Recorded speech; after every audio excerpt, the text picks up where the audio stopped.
All right, welcome back, everybody. The House of Representatives is going to be fast-tracking a vote next week on a bill that could lead to a national ban on TikTok. TikTok is messaging users, urging them to call Congress and oppose this bill. And for a closer look on this right now, we want to bring in Congresswoman Cathy McMorris Rodgers of Washington State. She chairs the House Energy and Commerce Committee, which voted unanimously to approve that measure yesterday. And Chair, thank you for joining us this morning. Let's dig into this a little bit because there have been so many states and national representatives who have talked about the possibility of banning TikTok. This came a lot closer than people might have anticipated. This was a unanimous vote, 50-0 in your committee to push this out, and there's a vote coming to the full Congress. What do you anticipate the vote on the full floor will be? Well, I think that the vote in committee, the unanimous 50-0 vote in committee underscores the concerns, the national security concerns related to apps that are controlled by foreign adversaries. And that includes TikTok, but it is foreign adversaries that are using apps to collect, to manipulate, to surveil on Americans through the data that they are collecting. And we had a classified hearing yesterday. The members responded to that, and we're moving quickly on the floor because of the national security threat that's posed by these apps. This is not a ban. This would be a choice for TikTok, whether or not it remains controlled by the CCP through ByteDance, or if it decides to divest and to continue to be operational in the United States of America. But it's their choice. ByteDance, the Chinese company that controls TikTok, has said it's not sharing any information with its users with the Chinese Communist Party, but it also says that the Chinese Communist Party might not let them divest TikTok. So what's your response? Do you know differently?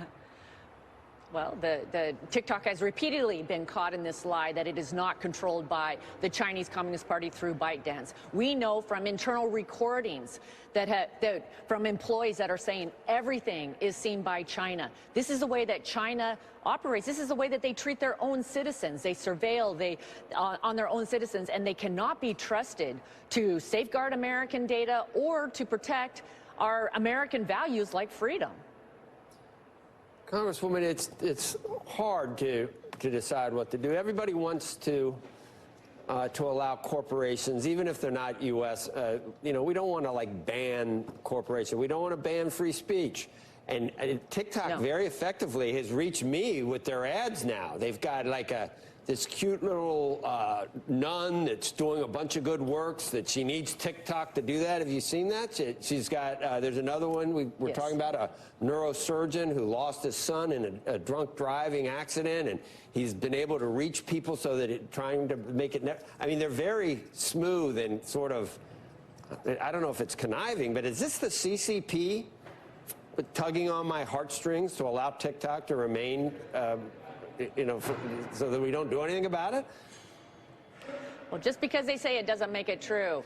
And they are collecting massive amounts of data, 170 million users that are on TikTok. This is how China operates. This is how the CCP operates. And they are using this to surveil, to target and manipulate data. We saw a real-time example yesterday when we were in the middle of this hearing and markup where users on TikTok were blocked from being able to get onto the app until they called their representative and told them to not support this legislation. That was one real-time example of how they can manipulate Americans for their own purposes. And by the way, that was a pretty effective campaign. The Washington Post is reporting that some congressional offices were getting as many as 20 calls per minute from TikTok users saying, don't take my TikTok away. So do you think that that sort of pressure is going to change the vote on the full floor?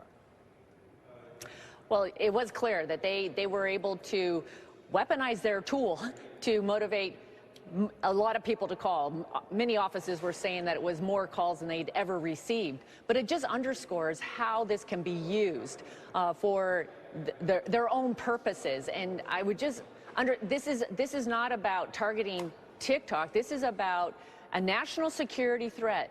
TikTok is a tool of the Chinese Communist Party. The legislation is about banning applications that are controlled by foreign adversaries like China that pose a national security threat to the United States of America. But TikTok has a choice to make here. They can divest.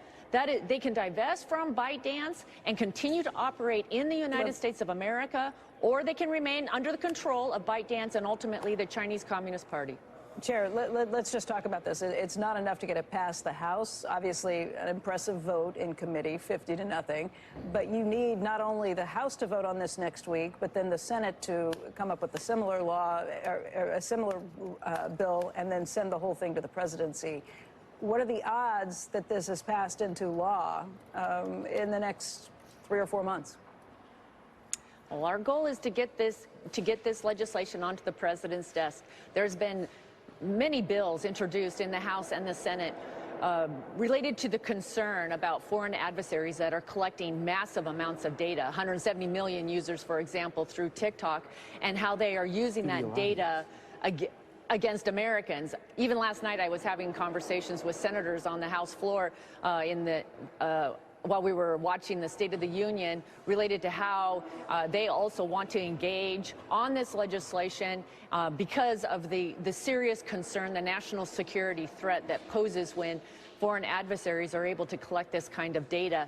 I'm very hopeful that we are going to get a bill on the president's desk ultimately. We've also been working with the White House. The White House has given a lot of technical assistance because this is a targeted, specific approach because of constitutional concerns. We want to make sure that we are focused on the national security threat that an application poses when it's collecting this data on Americans, but is ultimately controlled by a foreign adversary. Right, which I guess is why nobody really wants to call it the TikTok ruling, because that's a little too narrow. It's got to be broader than that. But Chair McMorris, Rodgers, want to thank you for joining us. This is about the only issue that seems to have complete bipartisan support in Washington these days.